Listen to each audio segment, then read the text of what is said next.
NBC News in depth tonight, presidential politics, and 6 days to go before the Iowa caucuses, and the Republican candidates are playing hardball all over the airwaves. Negative ads are everywhere. The money the campaigns are spending on ads this year, enough to shock even hard-bitten politicians. According to a report today from the Federal Election Commission, Steve Forbes spent $14 million in the last 3 months of 1995. Almost $10 million of that went for television and radio ads. Of course, it's not just Steve Forbes. All the campaigns are on the offensive these days, but is it really necessary? Does it have to be this way? We begin our in-depth reporting tonight with NBC's Gwen Ifill, who's in Iowa. All over television and radio this primary season, the tone of this presidential campaign has grown nasty. Remember Senator Straddle? He cut deals, and voters rejected him. The Washington politicians are soaking taxpayers again. Steve Forbes, untested. Just not ready for the job. The ads are often misleading, but they almost always have just enough of the truth to make voters worry.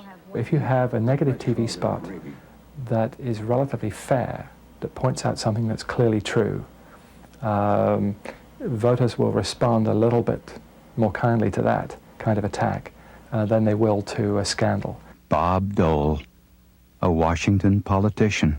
It works because it's undeniably true. He's the quintessential Washington politician.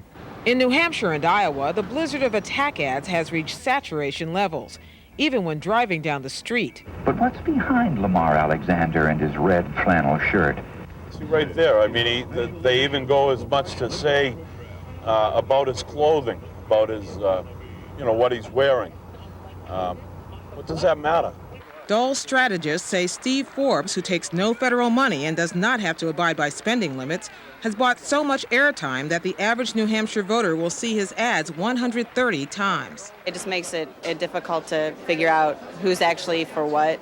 It wasn't always this way. Early on, the messages were cheery and upbeat.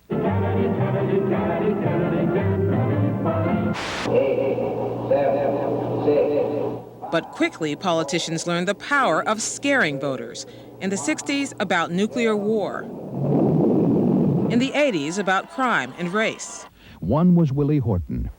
Attack ads grab the viewer's attention, raising questions always about the other guy. But going negative has its costs. Instead of turning voters out, studies show they may be turning voters off. Shanto Iyengar, a political science professor at UCLA. They are especially repelled by negative or attack ads. They're not able to make head or tails out of the message, and essentially they find it sort of demeaning, and in the end they sort of withdraw. Democrats claimed a countertrend began in last week's Oregon Senate election, where Ron Wyden eked out a narrow victory after pulling his own negative ads off the air. Tonight, Oregon has said no to negative political campaigning. Wyden did not say no to the environmental groups and unions who continued running negative ads on his behalf. Most candidates say that if they don't go on the attack, others will go after them. If you're like me, you're sick and tired of the negative ads by Steve Forbes. Money is fuel for a barrage of attack ads that feed the public's negative view of politics in general. This is the trade-off. Many voters may stay home, but those who go to the polls may vote for the last guy they saw on TV. Gwen Ifill, NBC News, Des Moines. Now for the view from one of those political professionals who make those commercials. Alex Castellanos has been working in politics for 20 years. This year, he's a media advisor for the Graham campaign. Here's his take on the subject tonight in his own words. I'd say we're the kind of the guerrilla fighters of advertising world. Does music do anything for this? I kind of like it naked. It's just less advertising-y. I think it's more real. What is he doing, say Republican leaders? He has split the party. We don't have the big resources that Madison Avenue advertising campaigns have. We have a limited amount of time. We have one day of sale, election day, and what we do has to work. The reason I think we have so many ads, negative ads, and need them, is because somebody's doing a terrible job.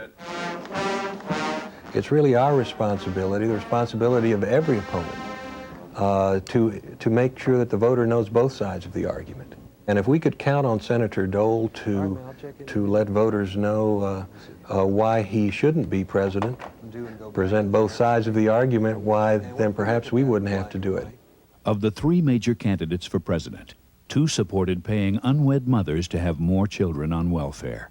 One wouldn't. There's the argument that some people make that negative commercials turn voters off, and I don't know that telling voters that somebody is doing a bad job and we've got to change things turns voters off. Forbes money talks, but it's not telling us the truth. Negative ads are as important as positive ads. It's like football. You can't win with just offense. You need offense and defense. And